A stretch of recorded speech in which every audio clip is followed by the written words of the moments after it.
Ladies and gentlemen, this is a former Google employee that's suing them for discrimination. She said they used her to represent DEI in the company, and at the same time, they were being racist towards her. Now, she is disabled also, she is deaf. And can you believe, even when a person is deaf, they clearly know they're being discriminated against? So, ladies and gentlemen, let's see what Google did. It isn't using you and then discarding you. Isn't that the great American way? At least that's what them folks always do. So, Jalon Hall, Google initial and only Black deaf employee, has filed a discrimination lawsuit against the tech giant, alleging racial and disability based bias. Despite being portrayed as a symbol of diversity, Hall claims that Google failed to provide reasonable accommodations, leading to significant challenges in her role as a content moderator for YouTube. Jalon Hall's journey with Google commenced in 2020 when she joined the Wolverine team and an in house moderation team based in a suburb. Now, this suburb area was in Detroit. Initially hired as assurances of sign language interpretation during a hiring process, Hall faced unexpected hurdles. Google allegedly restricted her access to an interpreter, citing confidentiality concerns, severely impacting her ability to fulfill her duties. In December of 2022, Hall filed a discrimination lawsuit against Google, citing discrimination and the prejudice against the deaf and hearing and hard of hearing. So Google responded by seeking a dismissal on procedural grounds, arguing that the claims were brought too late. Notably, the company did not directly address Hall's accusation, leaving room for further scrutiny.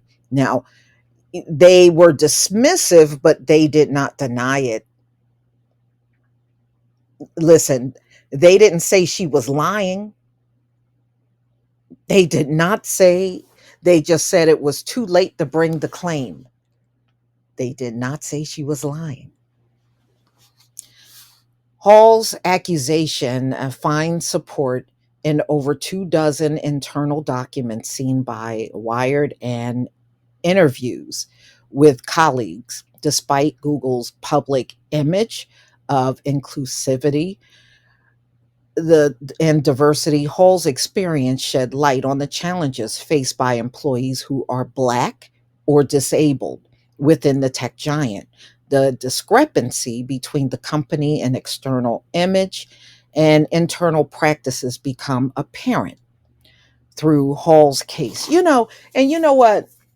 The sad part, in all of America, these employees that are causing problems, they will keep those employees and get rid of the victim. And you know what that means, y'all? It means WS is way more important than keeping a good employee. That's what it means. All right. So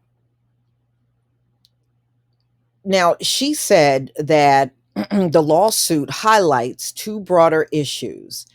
Number one, underrepresentation of Black and disabled employees at Google. Yeah, because you know what? When Susan Wojcicki was the CEO, she did admit that Google had a serious diversity problem. Less than 1% of the employees were Black. And that's when she was the CEO.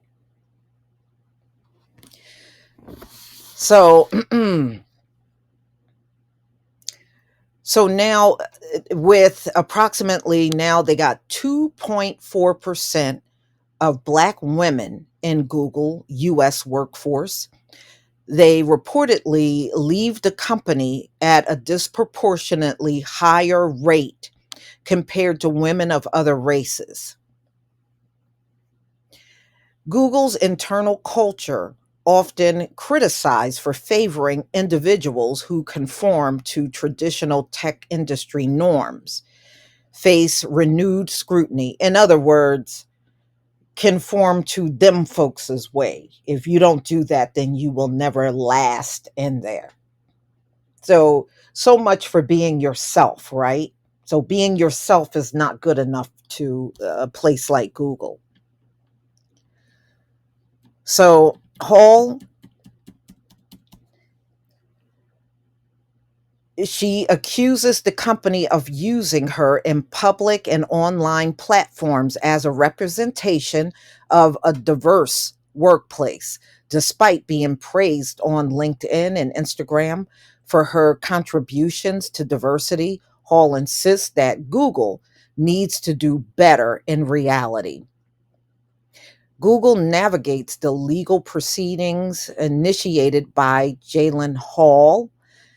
The case calls for the reassessment of the company's commitment to creating an inclusive workplace, especially for individuals with disabilities.